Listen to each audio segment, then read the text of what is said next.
Hello నమస్తే. నేను journalist Srinivas. ఈరోజు న్యూస్ అనాలిసిస్‌లో సాక్షి పేపర్‌లో బ్యానర్ ఐటెమ్‌గా రాహుల్‌తో బాబు రాజకీయం అని చెప్పి ఒక వార్తను రాసింది. అంటే లోక్సభలో ప్రతిపక్ష నాయకుడు, కాంగ్రెస్ పార్టీ అగ్రనేత రాహుల్ గాంధీతోని చంద్రబాబు నాయుడు గారు రహస్య రాజకీయాలు చేస్తాడు అనే అంశం పైన వార్త రాశారు. మరి చంద్రబాబు నాయుడు గారు రాహుల్ గాంధీతోని ఈ రహస్య రాజకీయాలు ఎందుకు చేస్తాడు? ఆ రహస్య రాజకీయాల్లో తెలంగాణ ముఖ్యమంత్రి రేవంత్ రెడ్డిని మధ్యవర్తిగా వాడుకుంటుండా అనేది ఒక చర్చ నడుస్తుంది. ఆ చర్చ గురించి వార్త రాసింది. ఎందుకంటే 2018 తెలంగాణలో జరిగిన అసెంబ్లీ ఎన్నికల్లో కాంగ్రెస్ పార్టీతో బహిరంగంగానే పొత్తు పెట్టుకుంటూ చంద్రబాబు నాయుడు గారు. ఆ ఎఫెక్ట్‌తోనే తెలంగాణలో కాంగ్రెస్ పార్టీ ఓటమి పాలైంది. చంద్రబాబు నాయుడు గారి పొత్తు కారణంగానే, ప్రధాన కారణంతోనే ఓటమి పాలైంది ఆ రోజు కాంగ్రెస్ పార్టీ. వాళ్ళు గుర్తించారు. గుర్తించే 2023 ఎన్నికల్లో బహిరంగ పొత్తు లేకుండా రహస్య పొత్తు పెట్టుకున్నారు ఇంటర్నల్‌గా. బహిరంగంగా మద్దతు ఇస్తామని చెప్పకుండా కాంగ్రెస్ పార్టీకి సంబంధించిన పొత్తు తెలుగుదేశం పార్టీ ఓట్లని గుంపుగుత్తగా కాంగ్రెస్ పార్టీకి ఏసే ఖరారుతోని ఇంటర్నల్‌గా ఒప్పందం చేసుకున్నారు. సరే అయిపోయింది. ఎన్నికలు అయిపోయినాయి. తెలంగాణ అసెంబ్లీ ఎన్నికలప్పుడు చంద్రబాబు నాయుడు గారు కానీ, తెలుగుదేశం పార్టీ కానీ ఎన్డీఏ కూటమిలో భాగస్వామ్య పక్షం కాదు 2023లో. 2024లో సాధారణ ఎన్నికలతో పాటు ఏపీ అసెంబ్లీ ఎన్నికలు వచ్చినాయి. అప్పుడు తెలుగుదేశం పార్టీ, బీజేపీ, జనసేనతో పొత్తు పెట్టుకొని ఎన్డీఏ కూటమిలో భాగస్వామ్య పక్షమైంది అధికారికంగా. సరే ఆ రోజు 2023లోనో, 2018లోనో వాళ్ళకున్న పరిస్థితులు, వాళ్ళకున్న రాజకీయాలు, వాళ్ళకున్న అవకాశాలు, రకరకాల కారణాలతోని కాంగ్రెస్ పార్టీకి ఒకసారి ఏమో బహిరంగంగా మద్దతు, ఇంకొకసారి ఏమో రహస్య మద్దతు ఇచ్చారు. అయిపోయింది. ఇప్పుడు ఎన్డీఏ కూటమిలో భాగస్వామ్య పక్షం. అయినా ఇప్పటికి కూడా రహస్య రాజకీయం ఎందుకంటున్నామంటే, ఒకవైపు ఏమో మోడీతోని, అమిత్ షాతోని, ఎన్డీఏ కూటమిలో భాగస్వామ్య పక్షమై కేంద్ర ప్రభుత్వంలో 2 మంత్రి పదవులు తీసుకొని, ఇక్కడ వాళ్ళకి బీజేపీకి మంత్రి పదవి ఇచ్చి, ఎన్డీఏ కూటమి డబుల్ ఇంజిన్ సర్కార్ అని ఒకవైపు చెప్పుకుంటూ, కాంగ్రెస్ పార్టీ అగ్రనాయకుడితోని రాహుల్ గాంధీతోని రహస్యంగా రాజకీయాలు చేస్తాం. రహస్యం అనాల్సి వస్తుంది అందుకే. ఈ రహస్యం ఎందుకంటే అక్కడ బహిరంగంగా ఎన్డీఏ కూటమిలో ఉంది కాబట్టి ఇది రహస్యం. దీనికి కారణం ఏందంటే రేపు మాపు ఏదన్నా ఒకవేళ ఎన్డీఏ కూటమి ఓడిపోతే కేంద్రంలో కాంగ్రెస్ పార్టీ అధికారంలోకి వస్తే నాకు, నా కేసులకి ఈ రకరకాల అక్రమ ఆస్తులు, ఆదాయానికి మించి ఆస్తులు, రకరకాల కేసులు ఇవన్నీ ఉన్నాయి. ఇవి ఉన్నాయి కాక కొత్త వాళ్ళు కూడా కేసులు వేసే అవకాశం ఉంది. మళ్ళీ సిబిఐ, ఈడీ, ఇన్కమ్ ట్యాక్స్ ఇవన్నీ కూడా కేంద్ర ప్రభుత్వం చేతిలో ఉంటాయి కాబట్టి ఎవరు కేంద్ర ప్రభుత్వంలో ఉంటే వాళ్ళతోని అనుకూలంగా ఉండొచ్చని అటు కాంగ్రెస్తోని, ఇటు మోడీతోనేమో అధికారికంగా, కాంగ్రెస్తోనే అనధికారికంగా, ఇల్లీగల్గా, రహస్యంగా, రహస్య సంసారం, రహస్య రాజకీయం చేస్తాడు అనేది ఇప్పుడు ఒక పెద్ద చర్చ. దానికోసమే ఖమ్మంలో తెలంగాణ ముఖ్యమంత్రి రేవంత్ రెడ్డి గారు కాంగ్రెస్ పార్టీ ముఖ్యమంత్రిగా ఉండి, కాంగ్రెస్ పార్టీకి తెలంగాణ శాఖకు అధ్యక్షుడిగా చేసిండు ముఖ్యమంత్రి అయ్యే వరకు. అట్లాంటి Congress party leader, Congress party ముఖ్యమంత్రి తెలుగుదేశం పార్టీ కార్యకర్తలకి సూచనలు, సలహాలు ఇచ్చిండు. తెలుగుదేశం పార్టీ కార్యకర్తలు మీటింగ్కి వచ్చారు, Congress party meeting. Telugu Desam party కార్యకర్తల్ని రెచ్చగొట్టే విధంగా మాట్లాడిండు. ఎన్టీ రామారావు ఘనమైన వాళ్ళు ఏంటి అంటే బీఆర్ఎస్ దిమ్మెలకు కూల్చడమే తెలుగుదేశం పార్టీ కార్యకర్తలారా. తెలుగుదేశం పార్టీని పతనం చేయాలని బీఆర్ఎస్ చీఫ్ కేసీఆర్ చూసిండు కాబట్టి ఆయన పార్టీని బొందబెట్టండి. 100 మీటర్ల లోతు గోతి తీసి. తెలుగుదేశం పార్టీ చేసిన సేవ ఎవరు చేయలేదు. చంద్రబాబు నాయుడు గారు, ఎన్టీఆర్ రామారావు గారు చాలా అద్భుతమైన సేవ చేశారు, అద్భుతమైన డెవలప్మెంట్ చేశారని తెలంగాణ ఆత్మగౌరవాన్ని ఒక రకంగా తాకట్టు పెట్టి తెలుగుదేశం పార్టీకి జపం చేసిండు. తెలుగుదేశం పార్టీ కోసం తెలుగుదేశం పార్టీ ముఖ్యమంత్రి మాట్లాడిన మాటలు మాట్లాడండి. దాన్ని రాహుల్ గాంధీ అనుమతి లేకుండా, ఏఐసీసీ నాయకుల అనుమతి లేకుండా, లేదా రాహుల్ గాంధీకి తెలియకుండా మాట్లాడిండా అంటే మాట్లాడి ఉండకపోవచ్చు. ఎందుకంటే ఇమ్మీడియట్గా నిమిషాల వ్యవధిలోనే ఆ వీడియోలు, ఆడియోలు, క్లిప్పింగ్లు ఏఐసీసీకి వెళ్తూనే ఉంటాయి. కాంగ్రెస్ పార్టీలో ఉన్న నాయకులే పంపిస్తారు, రాహుల్ గాంధీకి పడని వర్గం. అయినా కానీ అక్కడి నుంచి ఏం చర్య లేదు. అధిష్టానం కళ్ళు మూసుకొని నిద్రపోతుందంటే ఇది కళ్ళు మూసుకున్నది కాదు, నిద్రపోయింది కాదు. మనం అనుకున్న అధిష్టానం పట్టించుకోవట్లేదని. కానీ అధిష్టానానికి తెలిసే, అధిష్టానంతో చంద్రబాబు నాయుడు గారికి ఉన్న లైజీను, దానివల్లనే రేవంత్ రెడ్డి మాట్లాడిండు అనేది ఇప్పుడు చర్చ. ఎందుకంటే మన గమ్మత్తు ఓట్ చోరీ పైన రాహుల్ గాంధీ గారు పెద్ద ఎత్తున దేశవ్యాప్తంగా ఉద్యమం చేస్తాడు. ఓట్ చోరీ, ఈవీఎంల ట్యాంపరింగ్ పైన. ఢిల్లీలోకి సంబంధించి, మహారాష్ట్రలో సంబంధించి, బీహార్లో సంబంధించి, యూపీలోకి సంబంధించి అనేక రాష్ట్రాల్లో జరిగిన ఎన్నికల్లో ఎన్డీఏ కూటమి గెలిస్తే వాటిని సస్పెక్ట్ చేస్తూ, అనుమానిస్తూ ఈవీఎంల ట్యాంపరింగ్ జరిగిందని, ఓటు చోరీ జరిగిందని ఆరోపణలు చేస్తున్నాం. కానీ 2024లో ఆంధ్రప్రదేశ్లో జరిగిన ఎన్నికల్లో దాదాపు 12% ఓట్ల డిఫరెన్స్ ఉంది కౌంటింగ్ రోజుకి, పోలింగ్ రోజుకి అని ఆన్ రికార్డు డాటా ఉంది. దానిపైన ఇంతవరకు రాహుల్ గాంధీ వైపు నుంచి, కాంగ్రెస్ పార్టీ వైపు నుంచి విమర్శ లేదు. విమర్శ లేకపోగా ఎన్డీఏ కూటమిలోని మిగతా పక్షాలనో, లేదంటే బీహార్లో నితీష్ కుమార్నో, లేదంటే బీజేపీనో విమర్శిస్తాను కానీ అదే ఎన్డీఏ కూటమిలో ఉన్న చంద్రబాబు నాయుడు గారిని ఇంతవరకు సూటిగా విమర్శించిన దాఖలాలు, సూటిగా కార్నర్ చేసిన దాఖలాలు రాహుల్ గాంధీ కానీ కాంగ్రెస్ పార్టీ లేదు ఇప్పటి వరకు కూడా. ఎందుకంటే ఈవీఎం ట్యాంపరింగ్ విషయంలో కానీ ఆంధ్రప్రదేశ్లో 164 సీట్లతో కూటమి విజయం సాధించడం కానీ, ఎన్నికలకు ముందు ఉన్న వాతావరణం కానీ, ఎన్నికల తర్వాత వచ్చిన రిజల్ట్ కానీ, ఓట్ల పర్సెంటేజ్లు తేడా కానీ, కొన్ని బూతులలో ఆధారాలతో సహా వైఎస్ఆర్సీపీ సమర్పించింది ఎలక్షన్ కమిషన్కి, వాటిపైన ఏ రోజు మాట్లాడలే. వైఎస్ఆర్సీపీని పిలుచుకోకపోయినా పర్లేదు, మీరు ఒక పార్టీగా ఓటు చోరీ పైన ఉద్యమం చేస్తారు దేశవ్యాప్తంగా. అది దేశవ్యాప్తంగా చేసే ఉద్యమంలో ఆంధ్రప్రదేశ్ కూడా ఉండాలి. ఆంధ్రప్రదేశ్ కూడా మన దేశంలో ఉంది. ఆంధ్రప్రదేశ్లో కూడా అభియోగాలు, ఆరోపణలు ఉన్నాయి ఈవీఎంల పైన, ఓటు చోరీ పైన, సర్ పైన. ఎప్పుడు మాట్లాడు. ఈరోజు మీరు విమర్శిస్తున్న ఎన్డీఏ కూటమి నిలబడటానికి కారణం చంద్రబాబు నాయుడు గారు. ఈరోజు మాట్లాడలే. ఈరోజు మీరు విమర్శిస్తున్న ఎన్ఆర్జీఎస్, నరేగా నీ గొంతు నిలిమి చంపేయడానికి ఎన్డీఏ కూటమి ప్రధాన కారణం చంద్రబాబు నాయుడు గారు. దాన్ని విమర్శించలేదు, దాన్ని వ్యతిరేకించలేదు. ఆయన వ్యతిరేకించడం ఆగేది. మీరు వ్యతిరేకిస్తున్న సరుకి మద్దతు ఇస్తుంది చంద్రబాబు నాయుడు. మీరు వ్యతిరేకిస్తున్న ఈవీఎంలకి మద్దతు ఇస్తుంది చంద్రబాబు నాయుడు గారే. అనేక అంశాల్లో ఎన్డీఏ కూటమిని విభేదిస్తున్న మీరు అనేక అంశాలు విభేదిస్తుంటే వాటన్నిటికీ మద్దతు ఇస్తుంది ఇండైరెక్ట్గానో డైరెక్ట్గానో చంద్రబాబు నాయుడు గారే. ఆయన్ని మీరు విమర్శించట్లేదు. కాబట్టి రాహుల్ గాంధీతోని చంద్రబాబు నాయుడు గారు రహస్య రాజకీయాలు చేస్తాడు. అది ఎందుకు అంటే అందుకే అనేది. అందుకు అంటే ఏదన్నా ఎన్డీఏ కూటమి పోయిందనుకో, వచ్చేది మళ్ళీ ఆ కూటమిగా యూపీఏ కాంగ్రెస్ పార్టీ కాబట్టి వాళ్ళతో లైజన్ మెయింటైన్ చేసినాం అనుకో. నేను అత్యంత సంపన్నమైన ముఖ్యమంత్రుల జాబితాలో ఉన్నాను. ఇవన్నీ రేపు బయటపడకుండా ఉంటాయి. ఈడీలు, సిబిఐలు రాకుండా ఉండాలి.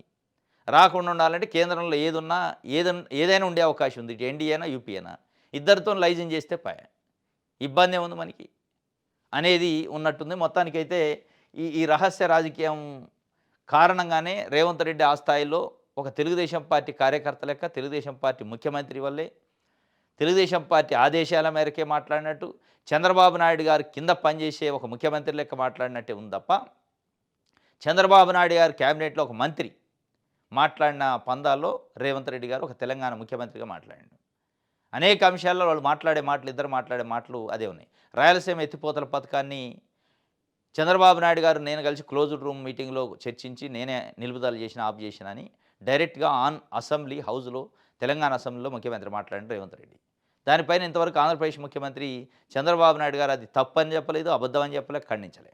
అంటే అది నిజమే.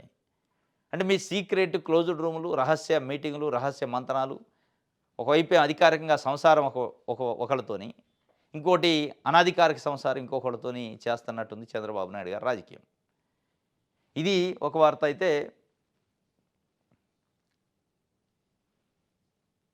రైట్.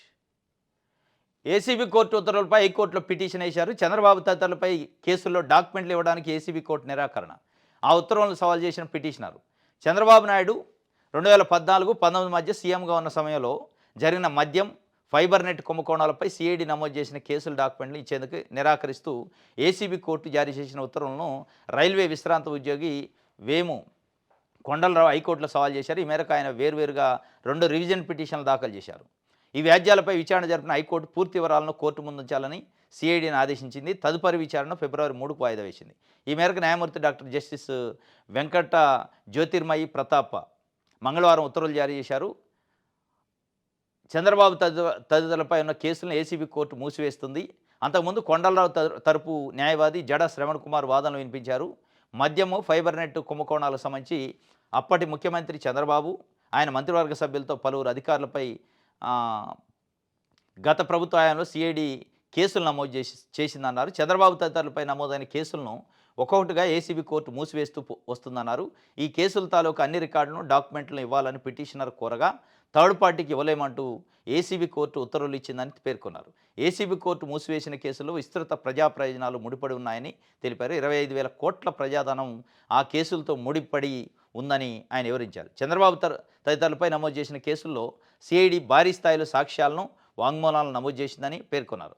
అలాగే ఇతర ఆధారాలను కూడా సేకరించిందన్నారు. అయినప్పటికీ సిఐడి మాత్రం మిస్టేక్ ఆఫ్ ఫ్యాక్ట్ కింద కేసుల మూసివేతకు ఏసీబీ కోర్టులో రిపోర్ట్ దాఖలు చేసిందన్నారు. ఏసీబీ కోర్టు సైతం వాస్తవాలను పరిగణలోకి తీసుకోకుండా చంద్రబాబు తదితరులపై కేసులను మూసివేసిందని అన్నారు. వాస్తవానికి ఈ కేసులో ప్రజాప్రతినిధులు నిందితులుగా ఉన్నారని, అందువల్ల ఈ కేసులన్నీ ఎంపీ, ఎమ్మెల్యేల ప్రత్యేక న్యాయస్థానం విచారించాల్సి ఉంటుందని అన్నారు. అందుకు విరుద్ధంగా ఏసీబీ కోర్టే విచారించిందని పేర్కొన్నారు. మొత్తానికి చంద్రబాబు నాయుడు గారికైనా మద్యం కుంభకోణము, ఫైబర్ నెట్ కుంభకోణము, స్కిల్ డెవలప్మెంట్ కేసులు కుంభకోణానికి సంబంధించి కేసులు ఉన్నాయి. జగన్మోహన్ రెడ్డి గారి ప్రభుత్వం కేసులు నమోదు చేసింది. ఆ కేసుల తాలూకునే 53 రోజుల పాటు రాజమండ్రి సెంట్రల్ జైల్లో చంద్రబాబు నాయుడు గారు ఉన్నారు. ఆ కేసులపైన స్టే ఇవ్వని, ఆ కేసులను కొట్టేవని చంద్రబాబు నాయుడు గారు హైకోర్టుకి, ఏసీబీ కోర్టు, దాని తర్వాత హైకోర్టు తర్వాత సుప్రీంకోర్టుకి వెళ్తే 3 కోర్టులు కూడా తిరస్కరించినాయి. ఆయనకి బెయిల్ ఇచ్చినాయి తప్ప కేసులను క్వాచ్ చేయలే. ప్రాథమికంగా ఆధారాలున్నాయి కాబట్టి కేసు బుక్ చేస్తాను, కేసు మీరు రిమాండ్ అవ్వాల్సిందే అని చెప్పినాయి. ఇప్పుడు ఏం చెప్తున్నా, మిస్టేక్ ఆఫ్ ఫ్యాక్ట్ అంటున్నారు. అంత పెద్ద స్థాయిలో ఒక రాష్ట్రానికి ముఖ్యమంత్రిగా పనిచేసిన వ్యక్తి, ప్రతిపక్ష నాయకుడు 53 రోజుల పాటు జైల్లో ఉంటే, ఆ కేసులో 53 రోజుల పాటు జైల్లో ఉండే ఆధారాలు ఉంటే, ఏసీబీ కోర్టు చంద్రబాబు నాయుడు గారు వేసిన పిటిషన్ తిరస్కరిస్తే, ఆధారాలు బలంగా ఉన్నాయని చెప్పి హైకోర్టు తిరస్కరిస్తే, సుప్రీంకోర్టు తిరస్కరిస్తే, ఇప్పుడు అధికారం వచ్చింది కాబట్టి మిస్టేక్ ఆఫ్ ఫ్యాక్ట్ అంటే అధికారం లేనప్పుడేం ఫ్యాక్టు, ఇప్పుడు మిస్టేక్ ఆఫ్ ఫ్యాక్టా అనే అంశం పైన ఇప్పటికే రాష్ట్ర వ్యాప్తంగా పెద్ద ఎత్తున చర్చ జరుగుతుంది. చంద్రబాబు నాయుడు గారి నైతికత పైన కూడా చర్చ జరుగుతుంది. అధికారం ఉంది కాబట్టి అడ్డగోలుగా కేసులు మూసేయించుకుంటే కుదరదు, ఫైట్ చేయాలి తప్ప అని చెప్పి. సరే మూసేశారు. మూసేశారు, అసలు ఏం చేశారు, ఎట్లా మూసేశారు, దానికి సంబంధించిన ఆధారాలు, డాక్యుమెంట్స్ ఏమున్నాయని కాపీ కోసం పిటిషన్ వేస్తే థర్డ్ పార్టీ ఇన్ఫర్మేషన్ ఇది మీకు ఇవ్వం. ఏముంది థర్డ్ పార్టీ అందులో? ఒక రాష్ట్రానికి ముఖ్యమంత్రిగా పనిచేసిన వ్యక్తికి సంబంధించి ఈ రాష్ట్ర ప్రజాధనానికి సంబంధించిన విషయం కేసు. అది 25,000 కోట్ల రూపాయల ప్రజాధనం. దాంట్లో థర్డ్ పార్టీ ఉంది. చంద్రబాబు నాయుడు గారు సొంత అకౌంట్లు అడగట్లేదు, చంద్రబాబు నాయుడు గారు ఆస్తులు అడగట్లేదు, చంద్రబాబు నాయుడు గారి కుటుంబ సభ్యుల వ్యాపారాల గురించి అడగట్లే థర్డ్ పార్టీ కావడానికి. చంద్రబాబు నాయుడు గారు ముఖ్యమంత్రిగా పనిచేస్తూ, ఆయన క్యాబినెట్లో సహచరులు క్యాబినెట్ మంత్రులుగా పనిచేస్తూ చేసిన స్కాము, అది స్కామా కాదా, దాంట్లో ఏం ఆధారాలు స్వీకరించారు, ఇన్ని రోజులు ఏసీబీ చేసిన ఇన్వెస్టిగేషన్లో ఏం బయటపడ్డాయి, సిఐడి చేసిన ఇన్వెస్టిగేషన్లో ఆ డాక్యుమెంట్స్ ఇవ్వంటున్నారు. ఇప్పుడు ఏమీ లేదు, తప్పు లేదు, చంద్రబాబు నాయుడు గారి కేసులు చాలా ట్రాన్స్పరెన్సీగా మూసేయబడ్డాయి అనుకున్నప్పుడు ఇవ్వచ్చు కదా, బయట పెట్టండి బహిరంగంగా. చంద్రబాబు నాయుడు గారు పదే అంటారు, నేను నా కుటుంబ సభ్యుల ఆస్తులను ఎప్పటికప్పుడు సంవత్సరం బయట పెడుతున్నా, చాలా ట్రాన్స్పరెంట్, నేను పారదర్శకంగా ఉండా అంటారు. మీరు ఆస్తులను బయట పెడుతూనే ఉన్నారు, అత్యంత ధనకమైన ముఖ్యమంత్రి అయ్యారు.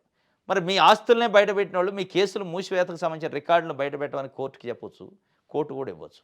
ఏదో మరి అందులో థర్డ్ పార్టీ ఇన్ఫర్మేషన్ అట. దానిపైన హైకోర్టులో పిటిషన్ వేశారు ఒక పిటిషనరు, ఇది థర్డ్ పార్టీ కాదు, ప్రజా ప్రయోజన వ్యాజ్యం ఉన్నదని ఆ పిటిషనర్ తరఫున జడా శ్రవణ్ కుమార్, జైభీమరావు పార్టీ అధ్యక్షుడు, అడ్వకేటు, ఆయన వాదిస్తే ఫిబ్రవరి 3కు వాయిదా పడ్డది. మొత్తం రికార్డు దేండి, అసలు ఏసీబీ కోర్టులో ఏం కేసు నడిచింది అనేది. అసలు ఏసీబీ కోర్టుకు ట్రయల్ చేసే అధికారమే లేదట. ఎందుకంటే దాంట్లో ప్రజాప్రతినిధులు ఉన్నారు కాబట్టి ప్రజాప్రతినిధులకు సంబంధించిన కోర్టు ఉంటుంది సపరేట్, ఎమ్మెల్యే ఎంపీలకు సంబంధించి కేసులను చూసే కోర్టు. ఆ కోర్టులో హీరింగ్ చేయాలి, ఆ కోర్టు తీర్పు ఇవ్వాలి. దానికంటే ముందే ఆదరాబాదరా ఏసీబీ కోర్టు క్లోజ్ చేయడానికి సిఐడి మిస్టేక్ ఆఫ్ ఫ్యాక్ట్ అని పిటిషన్ వేస్తుంది, మెమో వేస్తే ఆ మెమోని బేస్ చేసుకొని క్లోజ్ చేస్తారు. చేశారు, ఇవ్వండి, ప్రజల ముందు పెట్టండి. ప్రజలకు సంబంధించిన విషయం అది, రాష్ట్రానికి సంబంధించిన విషయం, రాష్ట్ర డబ్బుకు సంబంధించిన విషయం. అది ఇవ్వరు అంటే ఏదో జరిగింది. రైట్, ఇది ఒక వార్త.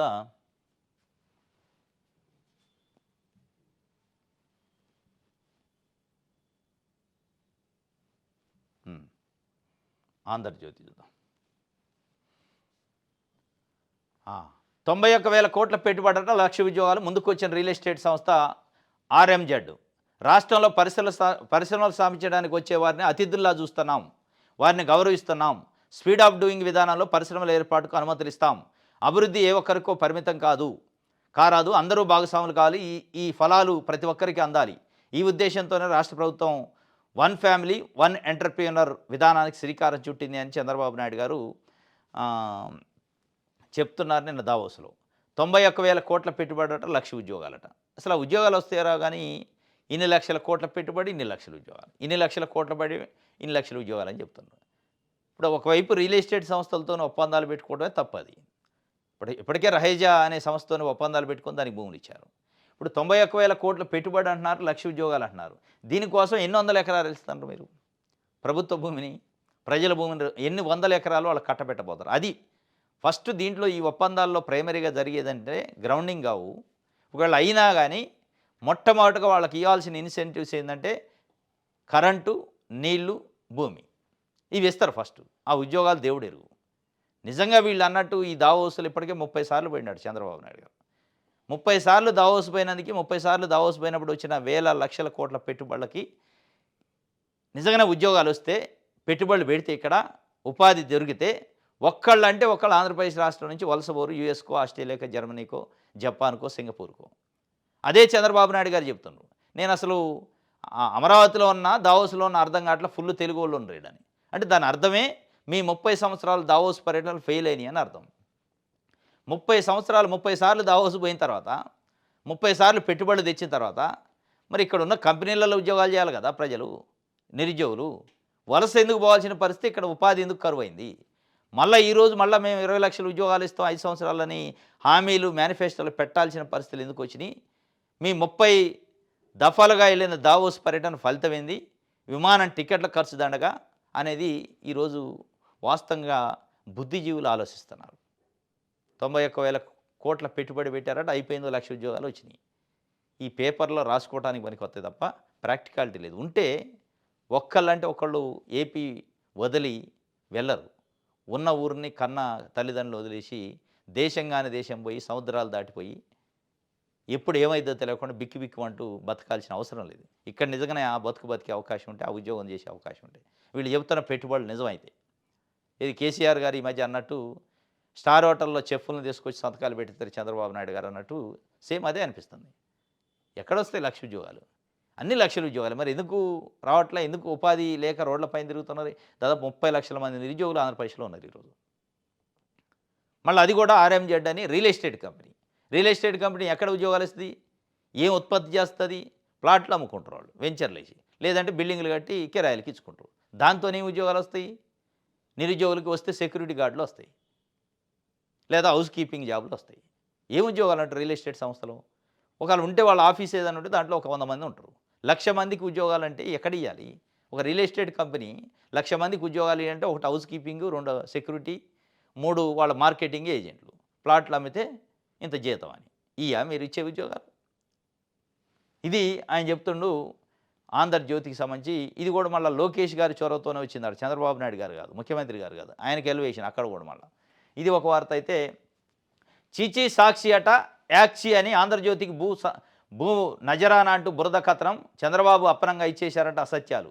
తండ్రి అధికారాన్ని అడ్డం పెట్టుకొని అడ్డగోలుగా వేల కోట్లు వెనకేసుకొని స్వభజన పరనిందే లక్ష్యంగా చేసుకొని అధికారానికి అవినీతికి పుట్టిన విషపుత్రిక సాక్షి.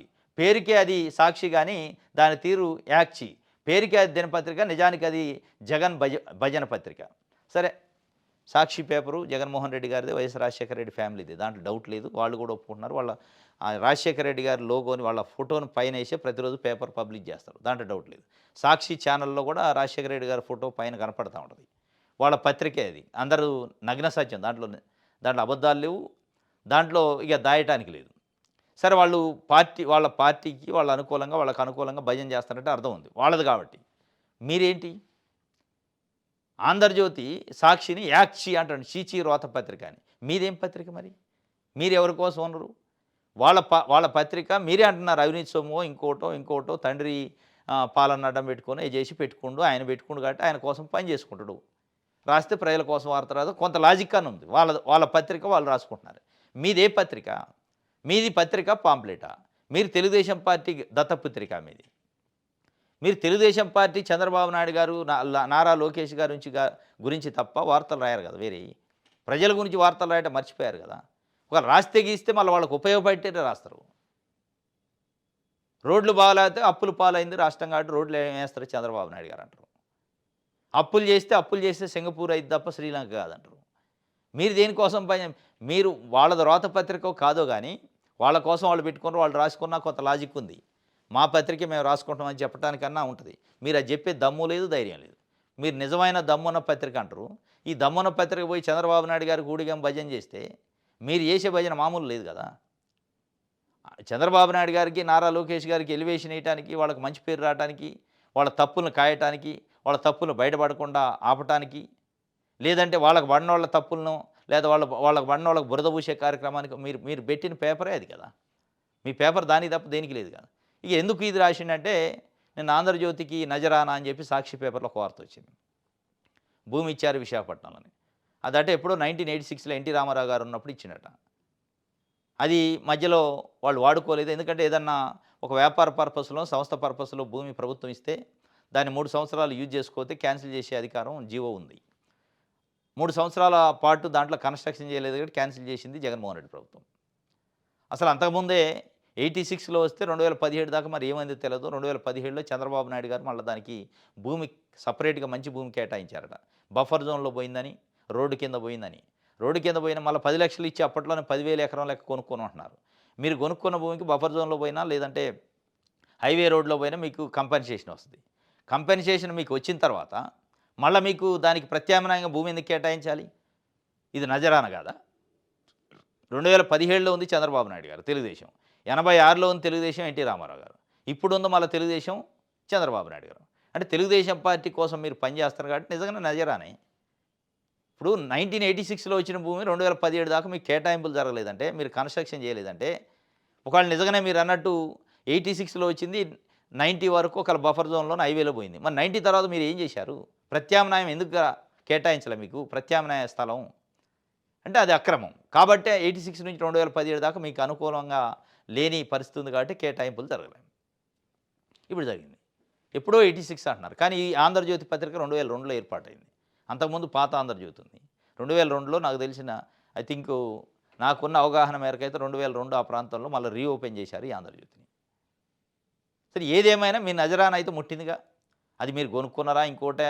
మరి అదే కదా జంగా కృష్ణమూర్తికి టీటీడీ వాళ్ళు తిరుమల కొండపైన ఒక గెస్ట్ హౌస్ కట్టడానికి నేను కట్టిస్తా, నాదే ఖర్చుతో నేను కట్టిస్తా, స్థలం ఒకటి కేటాయించండి, అది టీటీడీ పర్పస్‌లో ఉంటది అనంటే అది పెద్ద తప్పు కింద రాస్తారు కదా! యనమల రామకృష్ణుడు గారు తెలుగుదేశం పార్టీ సీనియర్ నాయకుడు. ఆయన గ్రామంలో ఒక దేవాలయం కట్టుకుంటుంటే టీటీడీ సహకరిస్తే ఎట్లట్ట సహకరిస్తది?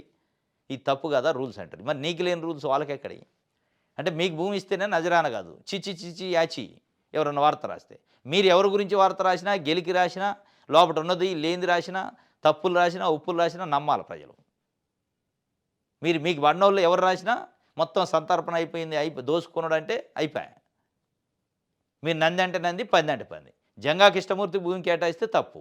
ఏబిఎన్ 'ఆంధ్రజ్యోతికి' భూమి కేటాయిస్తే తప్పు కాదు. చాలా ట్రాన్స్‌పరెంట్‌గా ఉన్నట్టు మీరు. యనమల రామకృష్ణుడు గారికి సంబంధించి ఆ గ్రామానికి సంబంధించి ఒక దేవాలయం కట్టుకుంటుంటే టీటీడీ సహకరిస్తే తప్పు. మీకేదన్నా సహకరించితే తప్పులేదు. మీరు స్పెషల్ ఫ్లైట్‌లో అమరావతికి పోతారు. మొన్న ఈ మధ్యకాలంలో బేగంపేట నుంచి ప్రత్యేకమైన విమానం వేసుకొని ప్రత్యేక విమానాలు ఎవరు వాడతారు ఈరోజు? ముఖ్యమంత్రులు, ప్రధానమంత్రులు వాడతారు. దేశంలో అత్యంత వీవీఐపీలు ఎవరైతే ఉంటారో వాళ్ళు వాడతారు. ఒక పత్రిక, ఒక టీవీ ఛానల్ ఎండీ, చైర్మను ప్రత్యేక విమానాల్లో పోయే పరిస్థితి వచ్చిందంటే మీరు ఎంత ట్రాన్స్‌పరెన్సీగా ఉండరు, మీ వార్తలు ఎంత ట్రాన్స్‌పరెంట్‌గా ఉన్నాయి, మీరు ఎంత విలువలతో కూడిన పత్రిక నడుపుతున్నారు అనేది దాన్ని బట్టి అర్థమైద్ది.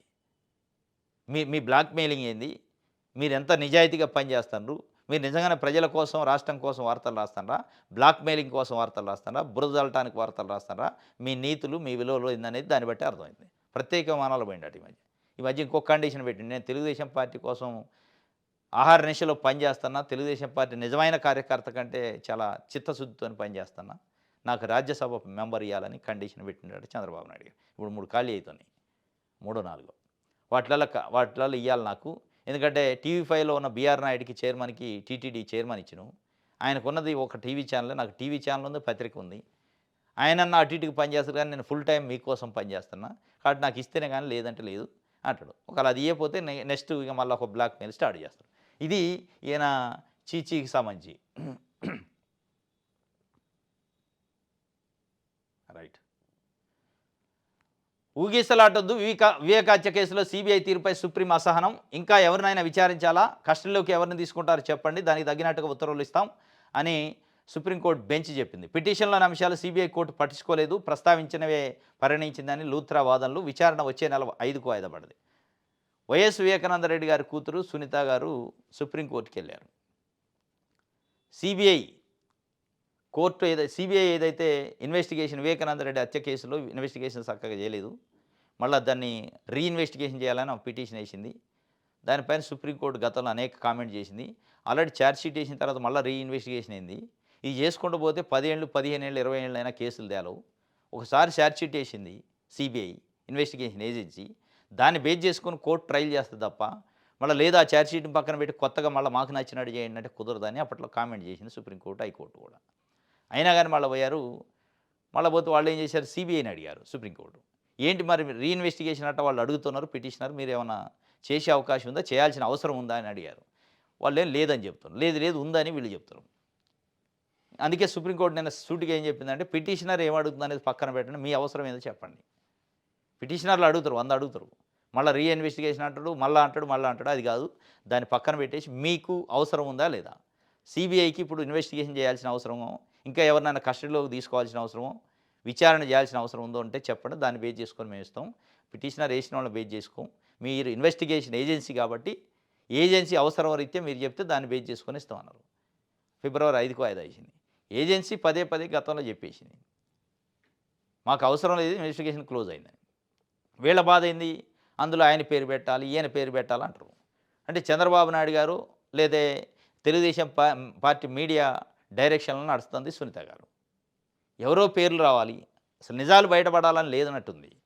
అసలు నిజమైన దోషులు ఎవరో బయటపడాలని లేదు, ఎవరో వాళ్ళకి కావాలని ఒక ప్లాన్ ప్రకారం కొంతమందిని ఇరికించాలనే ప్రయత్నం కోసం చేసే ప్రయత్నంలో ఇరికించాల్సిన వ్యక్తులు ఇరకలేదు కాబట్టి మళ్ళీ ఒకసారి ఇన్వెస్టిగేషన్ చేయాలి. దానికోసమే కదా బాబాయి హూ కిల్డ్ బాబాయ్ అని పదే చెబుతారు. ఆ హూ కిల్డ్ బాబాయ్ అని మీరు చెబుతున్న ఆరోపిస్తున్న జగన్మోహన్ రెడ్డో, భారతీయో, అవినాష్ రెడ్డో, ఇంకో వాళ్ళ పేర్లు ఎక్కడ కూడా డైరెక్ట్గా జగన్మోహన్ రెడ్డి పేరు అయితే స్పెసిఫిక్గా ఎక్కడ వన్ వర్డ్ కూడా, ఒక సింగిల్ వర్డ్ కూడా సిబిఐ చేసిన ఇన్వెస్టిగేషన్లో వాళ్ళ ఛార్జ్షీట్లు లేదు. వాళ్ళ బాధ అది. ఇక దాన్ని వాడుకోవడానికి ఏదో ఒక రీఇన్వెస్టిగేషన్ చేస్తే ఏదైనా ఒక చిన్న నోటీస్ ఇస్తే అది మాకు ఎప్పటికీ రాజకీయంగా పనికి వస్తుందని వాళ్ళ బాధ. ఆ బాధ కోసం సునీత గారు పాటుపడతారు తప్ప తండ్రిని చంపింది ఎవరు తెలుసుకోవాలనే తపన లేనట్టుంది. రైట్. ఆంధ్రప్రభ 1,00,000 కోట్ల పెట్టుబడి ఉద్యోగాలు, 1,00,000 ఉద్యోగాలు. మంత్రి లోకేష్ చొరవ, ఏపీకి ఆర్ఎంజెడ్. మంత్రి లోకేష్ గారి చొరవ, చంద్రబాబు నాయుడు గారిది కాదు. అంటే చంద్రబాబు నాయుడు గారిది ఏం లేదన్నట్టు. 1,00,000 కోట్ల పెట్టుబడి, 1,00,000 ఉద్యోగాలు అయిపోయింది. వచ్చినాయి 1,00,000 ఉద్యోగాలు, మనం 1,00,000 కోట్ల పెట్టుబడి చూసినట్టే. ఇందులో మళ్ళీ చొరవ ఎవరిది, లోకేష్ గారిది. బ్రాండ్ సిబిఎన్ గారి బ్రాండ్లో లోకేష్ గారికి 1,00,000 కోట్ల పెట్టుబడి వచ్చిందట. చంద్రబాబు నాయుడు గారు పదే చెప్తున్నారు, మేము మా రాష్ట్రానికి వచ్చే పారిశ్రామికవేత్తలను బిజినెస్ చేయాలనుకునే వాళ్ళని, పెట్టుబడిదారులని అతిథులు లెక్క, గెస్టుల లెక్క ట్రీట్ చేస్తాం, వాళ్ళకి చాలా రాచ మర్యాదలు చేస్తాం. కానీ మా కోర్టులో వేసిన ప్రజల్ని, మమ్మల్ని సీట్లో కూర్చోబెట్టిన ప్రజల మట్టుకి మేము అగౌరవపరుస్తూ మర్యాదయం. అతిథులు మీరు, వాళ్ళు కాదని చెప్తున్నారు. రైతులు పొగాకు ధర లేదో, చెరుకు ధర లేదో, మిర్చికి ధర లేదంటే వాళ్ళు అతిథులు కాదు, శత్రువులు. ఓట్లు వేసిన ప్రజలేం శత్రువులు అయ్యారు. పెట్టుబడులు పెట్టే పెట్టుబడిదారులే అతిథులయ్యారు. ఎవరి కోసం పెట్టుబడి పెడతారు, ఈ ప్రజల కోసం. నిజంగానే ప్రజల కోసం పెడితే ప్రజలకు కావాలి అతిథులు, మీకెందుకు అతిథులు అవుతున్నారు? ఏం దీని వెనకున్న మతలబు అంటే ఇక అంతే. చంద్రబాబు నాయుడు గారు పంద అతిథులట, పారిశ్రామికవేత్తలు నాకు అతిథులు అంటాడు. రైట్. పాలసీలు చూసి పెట్టుబడులు పెట్టండి, దావోస్ స్ఫూర్తితోనే అభివృద్ధి సాధిస్తున్నాం. సిఐఐ బ్రేక్ఫాస్ట్ సెషన్లో సీఎం చంద్రబాబు నాయుడు గారు చెప్తుండు, పాలసీలు చూసి పెట్టుబడులు పెట్టండి. నిన్న తెలుగుదేశం పార్టీ సోషల్ మీడియాలో చెప్తుండ్రు. క్షణం తీరిక లేకుండా చంద్రబాబు నాయుడు గారు చాలా బిజీ ఉన్నాడట. క్షణం తీరిక లేదు, దమ్మిడి ఆద లేదు. వాస్తవం ఇది. క్షణం తీరిక లేకుండా ఏముంటుంది, హడావుడి తప్ప. ఈ ప్రచారాలు సోషల్ మీడియాలో లేదా ఆంధ్రజ్యోతులు, ఈనాడులో రాసుకోవడానికి పనికి వస్తాయి తప్ప రాష్ట్రానికి ఏం ప్రయోజనం? ఆడ వచ్చే పెట్టుబడులు ఒప్పందాలు అవుతాయి, ఎంఓయూలు ఎన్నో అయినాయి. ఇప్పటికి 25-30 సార్లు పోయింది దావోస్కి చంద్రబాబు నాయుడు. ఉమ్మడి ఏపీ అయితే ఇప్పటికైతే ఏది ఒక ఎంఓయూ కూడా మరి ఇగో ఇన్ని లక్షల ఉద్యోగాలు, మీరు చెబుతున్న లక్షల ఉద్యోగాలు ఇన్ని ఇక్కడ వచ్చినాయి అని చెప్పేది లేదు, మనం చూసేది లేదు. క్షణం తీరిక లేదట, దమిడి ఆదా లేదు. 2 లేవు. ఈనాడు.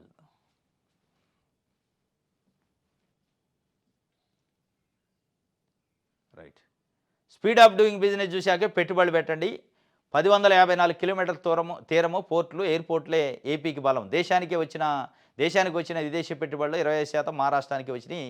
దావోస్ ఏపీ అడ్వాంటేజ్ కార్యక్రమంలో ముఖ్యమంత్రి చంద్రబాబు నాయుడు గారు చెబుతుండు, మాకు తీరం ఎక్కువ ఉంది, పోర్టులు ఉన్నాయి, ఎయిర్‌పోర్ట్‌లు ఉన్నాయి, మాకే వచ్చిన పెట్టుబడులు అంతా దేశానికి వచ్చిన 20% పెట్టుబడులు, ఇక రండి మీరు అంటాడు.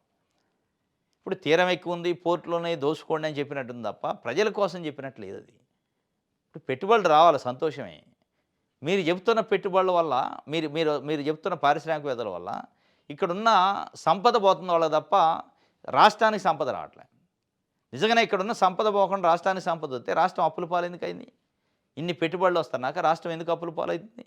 రాష్ట్రాన్ని నడపలేని పరిస్థితులు ఎందుకు వచ్చింది? మళ్ళీ పరిపాలిస్తున్నోళ్ళు, పరిపాలించబడ్డోళ్ళు కంటే ధనికులు ఎట్లా అయ్యారు? అత్యంత సంపన్నమైన ముఖ్యమంత్రులు ఎట్లా అవుతున్నారు? అది చెప్పరు. ఇది ఒక వార్త.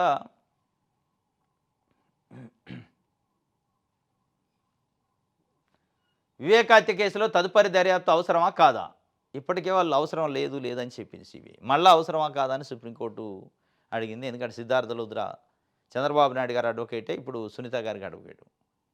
ఆయన అడుగుతుండు, అవసరమే చెప్పండి, అవసరమని చెప్పండి అంటే వాళ్ళు ఏమో అవసరం లేదని, ఆయన ఏం చేసాము అందులో? అక్కడ ఏమి లేని కాడికి ఏం చేసాము? కోడిగుడ్డు మీద ఈకలు ఎన్నని పీకుతాం? పీకే ఉన్నాం, కోడిగుడ్డు ఈకలు పీకటానికి లేదు అని చెప్పి వాళ్ళు చెప్తున్నారు. మొత్తానికి 5వ తారీఖు వాయిదా పడితే ఫిబ్రవరి 5కి. ఇది ఈరోజు న్యూస్ అనాలిసిస్. రేపు తాజా వార్తలతో తిరిగి కలుసుకుందాం. Thank you.